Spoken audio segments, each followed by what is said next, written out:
Well, tonight, reaction is pouring in as the Georgia election interference case comes to an end.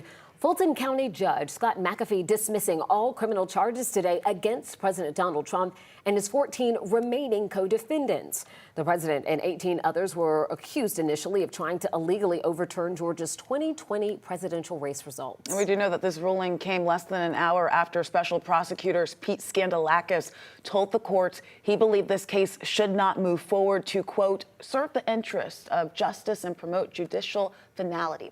We do have team coverage tonight on this case. Our Doug Richards looking at what happens to the other defendants in this case. But first, we want to get you over to Grace King. Grace, the case stalled for nearly 2 years. So what do we know about why it won't resume?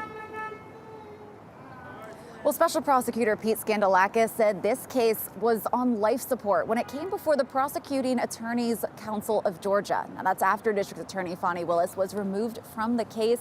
He says he had to decide whether there was enough evidence for the case to survive, but that his review determined there were too many questions about the evidence, timeline, and findings of this case to continue on with it.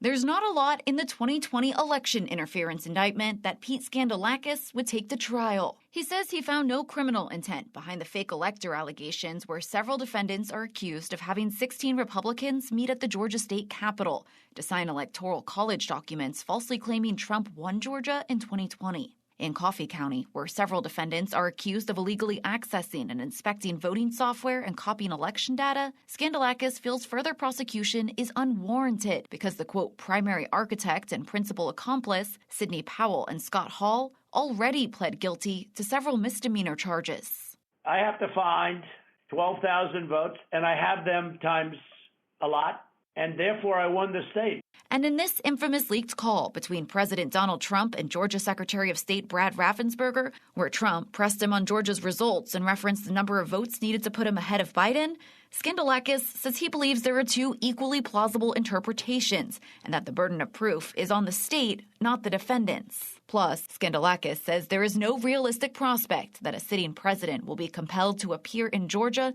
to stand trial on the allegations in this indictment, and that separating his case from the others would be both illogical and unduly burdensome and costly for the state and for Fulton County. And Scandalakis acknowledged that his decision may not be universally popular, but that his job is not to satisfy public opinion. He says his decision was guided solely based on evidence, laws, and the principles of justice. Now, we did reach out to District Attorney Fani Willis's office multiple times today for comment, but have not yet heard back. Live at the Fulton County Courthouse, Grace King, 11 Alive News.